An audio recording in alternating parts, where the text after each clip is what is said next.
नॉलेजपुर channel पर आपका पुनः एक बार फिर से स्वागत है। यहाँ हम लोग जो देख रहे थे साइंस का एक पार्ट जीव विज्ञान में हम क्या देख रहे थे, मनुष्यों में पाचन। तो मनुष्यों में जब हमने पाचन देखा तो हमने कहाँ तक देखा था, अमाशय तक के भागों को देखे। अमाशय जो मेरा छोटी आंत था, छोटी आंत के भागों तक हमने क्या क्या कर रहा था और अमाशय किस किस एंजाइम को छोड़कर किस चीज़ का पाचन कर रहा था, उसने हम लोगों ने उनको देखा। अब जो हम देखेंगे, अभी हम देखेंगे उसके बाद के भागों को। तो उसका जो मान सकते हैं, ये जो बड़ी आंत है उसके बाद की भाग है। ये बड़ी आंत क्या होती है, ये बड़ी आंत क्या होती है, छोटी आंत के मतलब बाद होता है, लेकिन अटैच उसी के साथ होता है। किसके साथ, मेरा छोटी आंत के साथ। तो ये मुख्य जो काम करती है, इसका मुख्य रूप से काम क्या है, जो जल होता है सभी चीज़ का पाचन हो जाता है, लेकिन जल जो होता है, जल एक ऐसा आप बोल सकते हैं छोटा अणु है जिसका पाचन नहीं होता। आपको शुरू क्लास में भी बताए थे, उसका क्या होता है, अवशोषण होता है। तो यहाँ जो अवशोषण होता है, वो अवशोषण किस चीज़ के साथ होता है, वो मेरी बड़ी आंत के साथ, बड़ी आंत में वो अवशोषण होता है। किस चीज़ का, मेरा जो यह मुख्य रूप से जल का अवशोषण करती है। कौन सर जल का अवशोषण करती है, तो मेरा बड़ी आंत क्या करता है, जल का अवशोषण करता है। ठीक है।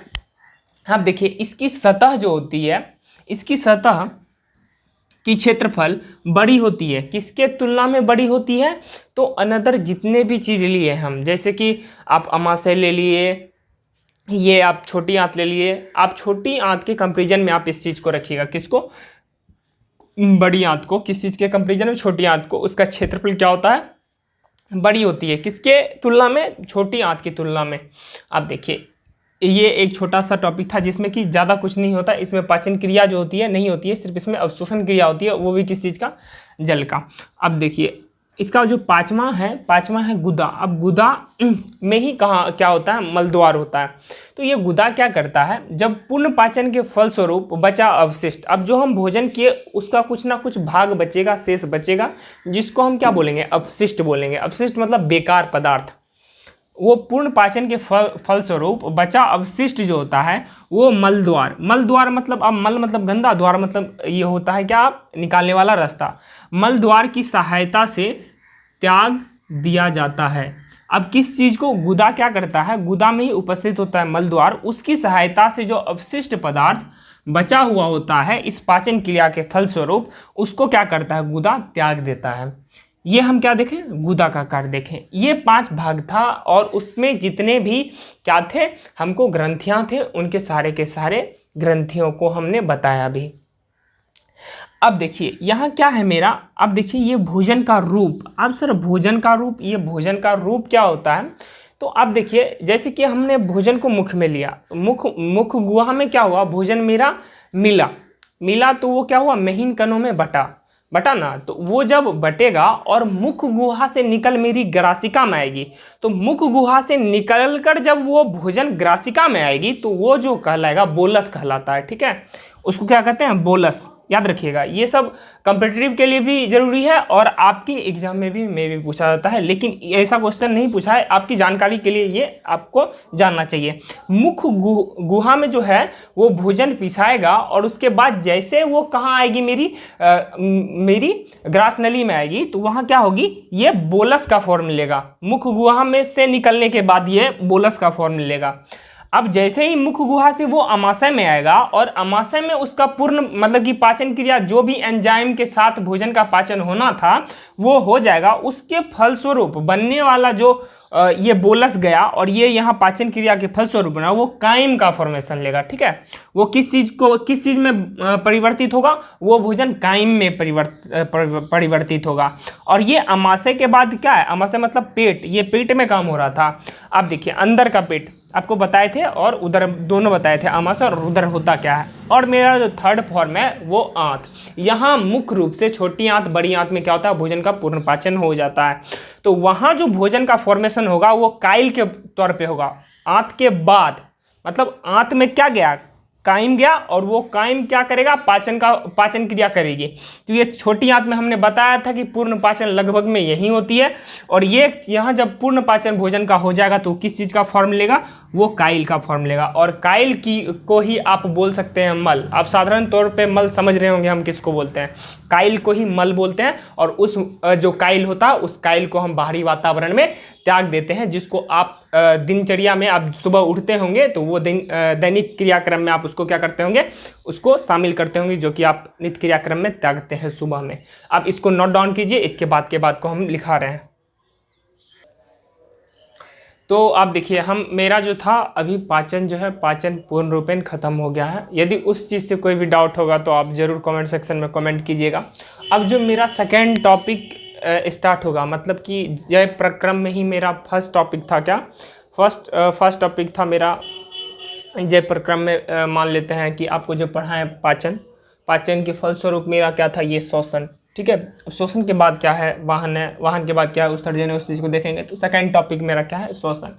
तो ये श्वसन क्या होता है, अब देखिए, मनुष्य भी अपने जो जीवन यापन है इसके लिए क्या करती है, दैनिक क्रिया, या दिन में भी सांस लेती है और रात में भी सांस लेती है। इसी प्रकार पौधे भी सांस लेते होंगे। तो सांस के फलस्वरूप वो क्या लेते हैं, तो दिन में कोई बोलता है कि दिन में पौधे जो है क्या लेते हैं, मेरा CO2 लेते हैं और O2 को छोड़ते हैं। लेकिन कहावत ये है, बड़ा प्रचलित भी है, कि रात में पौधे क्या करते हैं, मेरा O2 ही लेते हैं और CO2 को छोड़ते हैं।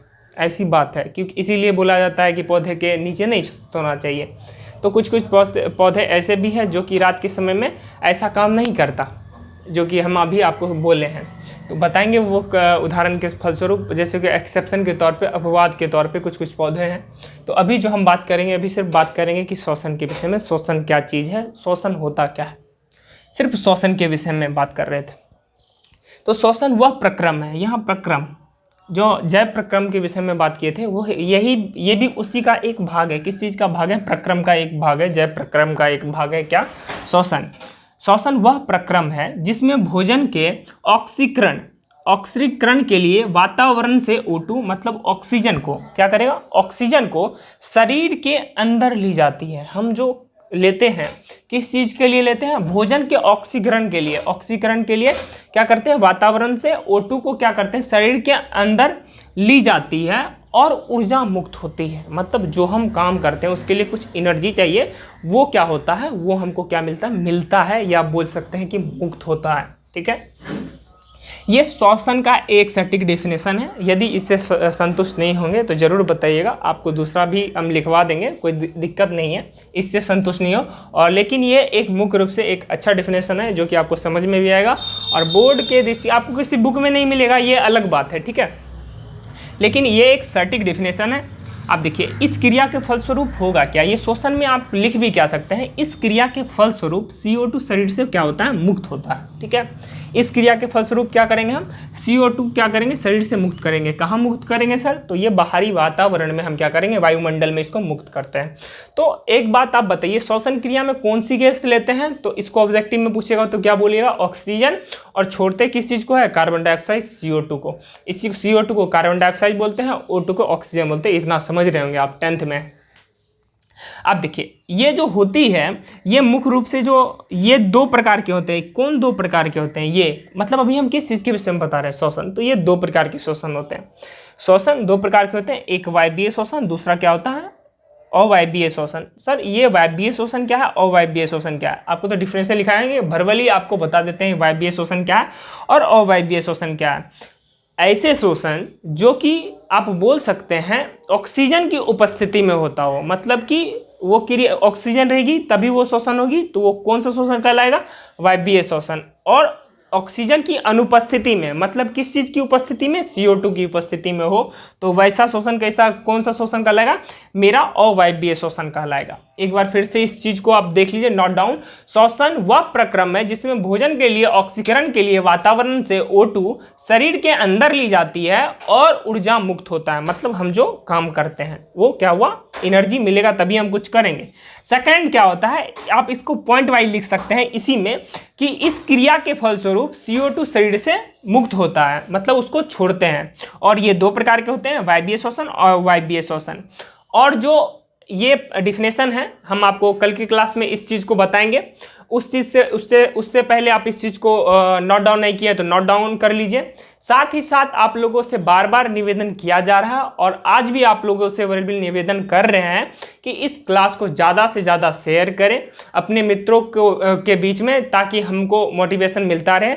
आप लोग यदि वीडियो को देख रहे हैं तो आप लोग लाइक के बटन को टच नहीं कर रहे हैं, जिसके कारण हम लोग को एक मोटिवेशन मिले इस चीज़ के लिए। आप ये कोशिश ज़्यादा कीजिए कि वीडियो जब देखें तो एंड या बीच में ही लाइक बटन को दबाना मत भूलिए। साथ ही साथ यदि कोई फर्स्ट टाइम मेरे वीडियो को या हम लोग की वीडियो को देख रहे हैं इस चैनल पे, तो आप लोगों से विनम्र निवेदन होगा कि मेरे चैनल को सब्सक्राइब करें यदि आप लोग 10th के स्टूडेंट हैं तो। और साथ ही साथ 10th के सारे टीचर यहाँ अवेलेबल है, आप मेरे फ्री कंटेंट को जाकर प्ले लिस्ट में जाकर देख सकते हैं। उसके लिए धन्यवाद। जय हिंद, जय भारत।